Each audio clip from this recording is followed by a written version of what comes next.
tapi kok nggak hilang-hilang ya? Kan?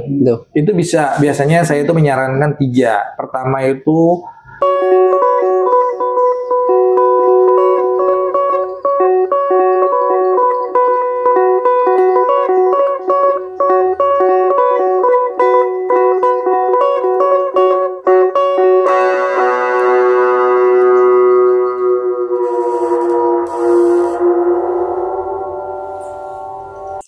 Sidak Kopi. Diskusi dadakan, kondisi sepi. Mantap. Baik, kembali bersama kami di podcast UPT Podcast Mas Arsaga, podcast Sidak Kopi. Jadi hari ini kita akan membahas tentang gigi. Kebetulan hari ini kita sudah kedatangan tamu kita, Dr. Gigi Budi Laksono. Oke. Apa kabar, Dok? Alhamdulillah baik. Oke, mantap. Jadi izin, Dok, ya. Kita hari ini ngobrol tentang seputar gigi dan mulut. Cuma ada requestnya kita bahas tentang bau mulut, Dok. Itu masuk, Dok, ya? Ya, masuk betul. Oke. Itu kebanyakan pertanyaan seperti itu tentang masalah bau mulut. Bro, kopi bro. Mantap. Silakan. No kopi, no party. Ngopi dulu. Oke, siap. Terima kasih, Pak. Mantap. Bismillah. Pakai gak nih? Boleh. Boleh. Ulang, Dok. Ulang-ulang ya. Aman. Aman.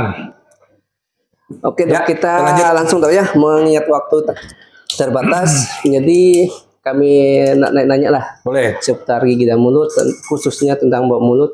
Ini, Dok, yang pertama nak kami tanya nih, kira penyebab bau mulut itu apa lah, Dok? Penyebab Iya, bau mulut. penyebabnya. Emang rata-rata bau mulut ini adalah suatu hal yang keramat sebenarnya ya. Kenapa keramat? Jadi kita tuh tidak menyadari kalau kita itu bau mulut. Tapi yang sadar itu adalah lawan bicara kita. Ya, kawan, orang dekat kita. Ya, biasanya ya. Ya, benar. Ya lawan bicara lah. Kita Ya tanya, kan? Dok, ya? Ya, tapi kadang-kadang yang lawan bicaranya itu tuh dia pertama malu, tidak enakan, tidak mau menegur. Padahal ya, benar. dengan adanya kondisi seperti itu, lawan bicara kita tuh minimal harus menegur. Tapi yang ditegur nggak boleh juga sensitif. Ya, benar. Iya gak sih? Berarti kan bau mulut itu adalah hal yang mengganggu sebenarnya.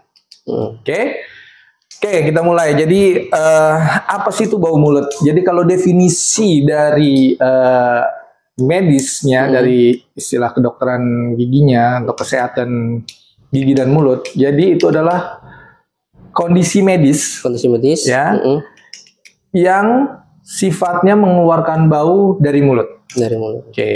Tapi kalau dari WHO-nya itu kondisi bau yang dikeluarkan dari rongga mulut atau dikeluarkan dari organ lain. Dok, kalau misalnya orang tahu puasa itu kan bau mulut bisa, Dok. Betul. Mantap pokoknya ya kalau kita puasa. Pasti cuma mengalami lah yang puasa ya. Rata-rata penyebabnya sama kan, Dok? Nah, kalau masuk dari penyebab itu banyak sebenarnya penyebabnya. Tapi Banyak, kalau ya? kita khususkan ke apa tadi puasa, orang berpuasa. Jadi kalau orang berpuasa itu sebenarnya kalau kita lihat dari sisi mana dulu nih? Misalnya dari sisi agama, dari sisi kita beribadah, itu biasanya bau mulut itu kan ya kalau kondisi duniawi yang kitanya. Tapi kalau dalam di sisi Allah Subhanahu wa taala itu adalah hal yang dibanggakan ya kan. Tapi kalau dalam sisi kesehatan khususnya untuk gigi dan mulut itu penyebabnya banyak sebenarnya. Tapi normal tuh itu ya, kalau misalnya pas puasa normal ya. Normal, cuman kita juga harus bisa menjaga apa sih penyebabnya kok orang ini bau mulut pada saat bau mulut. Bau mulut itu dalam bahasa kedokteran itu halitosis. Halitosis. Kalau dalam bahasa kita sehari-hari itu dragon fire. Bau naga loh, gitu kan? Bau naga. Itu kata-kata yang udah gaul banget gitu. Mulut lu bau naga coy gitu kan. Tapi kawannya tersinggung sebentar ya.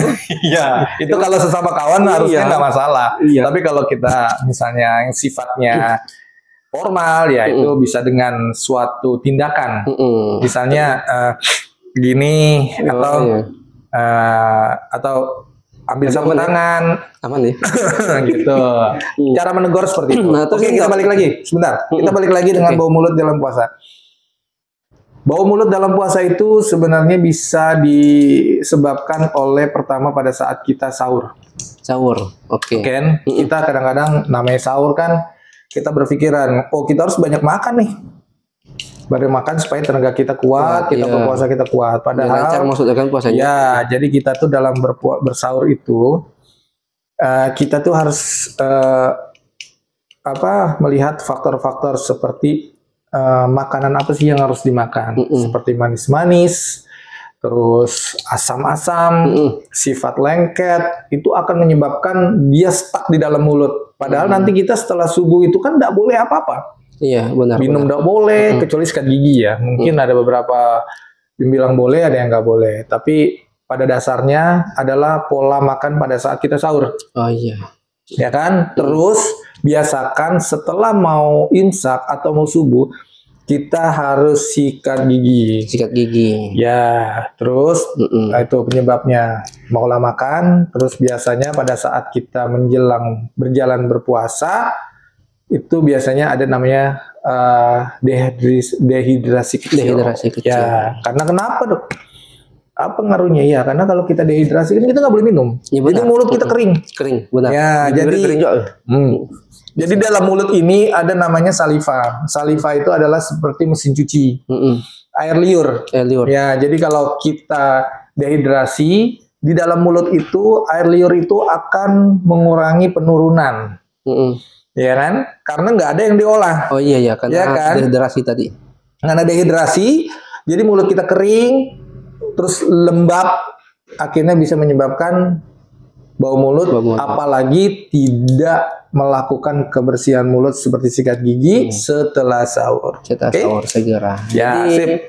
Gini dok, kita kan tahu nih supermarket nih kadang apotek juga ada menyediakan obat kumur, cairan kumur ya. Cairan kumur. Kira ini efektif nggak dok? Kira-kira? Cairan kumur itu biasanya kalau kita bilang itu fresh mouth, ya kan. Sebenarnya itu bukan obat. Bukan obat ya? Ya, itu bukan. Jadi hanya pendukung, bukan utama menghilangkan bau mulut. Iya. Oke kan?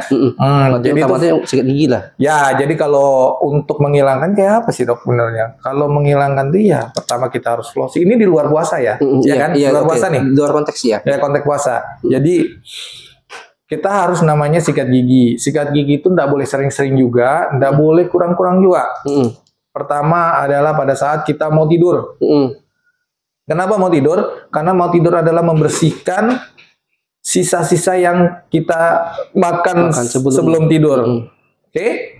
Nah, kedua itu biasanya kalau orang subuh, mandi subuh itu biasanya ke orang mau kerja itu kan biasanya ke mandi itu sikat gigi.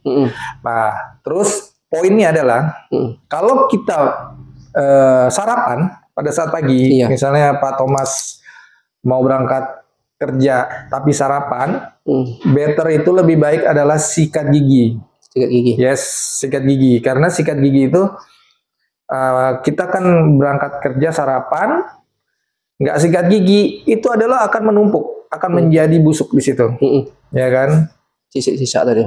Sisa-sisa, bukan sisa yang malam ya, tapi sisa-sisa yang pagi. Sarapan, yang sarapan. pagi. Tapi kalau aku nggak makan dok atau nggak sarapan, ya nggak usah, ya kan? Itu dia poinnya dua. Mau sore, mau siang, tambahan is oke, tapi jangan terlalu sering. Gitu. Ngopi dok. Oke, siap. Sip. Ngopi dok. Pakai lagi gak nih? Boleh. Boleh lagi. Buatan siapa nih? Pak Masih. Oh, Masih. Mantap. Kopi Pak Masih. Oke, lanjut. Terus gini dok, misalnya terus menerus misalnya untuk pakai cairan apa? Cairan pembersih mulut tadi nih. Yang di apotek di toko. Efektivitasnya, ya. efektif. Apa efeknya? Iya, tiga berbahaya tak kira? Atau jangan kepanjang terus menerus dah? Ya, kalau dilakukan sesuatu yang dilakukan terus menerus itu biasanya akan menyebabkan kerusakan. Sebenarnya itu tidak baik, ya kan? Jadi kalau kita lakukan itu kan sebenarnya hanya pendukung saja. Pendukung, ya. Ya, Oh, ya. jangan berpikiran kalau fresh mouth yang dijual itu adalah bisa menghilangkan, mengobati, tidak. Gitu ya. Jadi nggak boleh terus-menerus ya. Yes, betul. Jadi saran saya cukup seminggu sekali, seminggu 2 kali. Jadi kok gini dok, kalau misalnya orang bau mulut nih, apakah itu bisa menandakan seseorang itu ada penyakit tertentu gitu? Yes, tentu. Ada ya, betul. Jadi bau mulut itu bisa dalam istilah lokal atau dalam sistemik. Dari organ lain. Organ lain ya? Yes. Organ dalam tubuh dia. Ya, misal contoh kayak lokal tuh seperti apa sih dok? Kalau lokal itu ya dari karies gigi, lubang gigi, karang gigi, terus gigi yang rusak, tunggul kalau orang Belitung bilang kan. Nah, sisa-sisa itu karena dia menyimpan dan bakteri bisa menyebabkan bau mulut. Pokoknya rongga mulut itu kotor lah, ya kan? Tapi kalau dari sistemik itu biasanya bisa dari diabetes, ginjal. Ya, misalnya gini, contoh, gampangnya gini, dok, pasien datang atau dia konsultasi, dokter, mulutku nih baunya bener-bener, tapi aku sudah bersihin gigi, udah ini segala macam. Tapi kok nggak hilang-hilang ya? Itu biasanya saya itu menyarankan 3. Pertama itu lihat dari giginya, bersih enggak, kotor enggak, karang gigi enggak, gitu kan? Oh misalnya bagus nih dari karang giginya, dari mulutnya bagus lah, lokalnya bagus. Tapi kita lihat nanti, biasanya kita konsultasikan ke dokter internis. Penyakit dalam, misalnya dia punya penyakit GERD, penyakit asam lambung naik. Kenapa kok dok ngaruhnya kayak gitu? Karena pada saat asam lambung kita naik, itu akan membuat gas. Berarti pengaruh ada? Yes, gas. Ya? Gas itu keluar dari mana? Cuma 2. Atas atau bawah? Oh iya. Iya kan? Bawah ya itu, atas dari mulut. Gitu. Cuma 2. Pembuangan kan cuma 2. Ada juga dari kulit, dari keringat. Atau misalnya dokter kataku dia bilang bagus, nggak ada masalah, coba cek ke THT. THT biasanya ya rongga telinga, hidung, tenggorokan. Pada saat dia ada infeksi dari rongga hidung, rongga telinga, biasanya itu kan kalau dalam fisiologi, dalam anatomi itu antara mulut sama mereka itu tetanggaan. Dia ada namanya saluran foramen. Jadi misalnya ada terganggu, dia akan menyebabkan baunya dari situ, pengeluarannya. Ya. Oke, gini dok, pernah dengar cerita sih pengalaman orang-orang kan katanya ada herbal ya untuk bau mulut. Itu kira kira dok itu? Bisa juga sebenarnya. Tapi pendukung juga tetap sama kayak fresh mouth. Pendukung berarti bukan yang utama. Pendukung, betul. Pendukung itu bisa dari sebelum ke dokter gigi atau setelah ke dokter atau dokter gigi untuk maintenance. Ya kan? Ya kan ada umur daun apa, ya kan, akar apa atau herbal apa, nggak masalah. Kan sering dengar dong. Oke, siap. Oke. Lagi ya? Ngopi, sambil ngobrol. Lanjut sidak kopi. Oke, nih misal biar kita bau mulut dok, kiat-kiatnya buat. Kiat-kiatnya buat mulut. Yang paling sederhana. Yang paling sederhana, itulah yang tadi saya bilang. Sikat gigi. Oke, sikat gigi ya. Sikat gigi pertama itu cuma 2 aja kalau kita malas, terutama untuk anak-anak kita ya. Anak-anak kita tuh atau lawan kita berawal dari keluarga. Oke, siap. Nah, tadi kan biasakan. Tadi sebut ada tentang keras gigi dok ya. Yes. Dengan anak gigi nanti kita buat sesi selanjutnya ya. Wah, betul. Tentang lanjut ya. keras gigi dengan gigi anak ya. Ya betul. Oh itu ada bahasan tertentu ya. Oke, siap lah. Jadi kata-kata hari ini dok. Kata-kata hari ini. Ini dia yang paling apa? Sakral. Oke, kata-kata hari ini. Kata-kata hari ini. Jangan pergi sebelum Anda sikat gigi. Mantap. Oke dok. Kita berhubung waktu terbatas, kita sambung lain kali dok ya. Baik. Terima kasih waktunya. Tas dulu kita. Baik, demikian bersama kami dengan tamu kita Dr. Gigi Budi Laksono. Salam sehat. Salam sehat.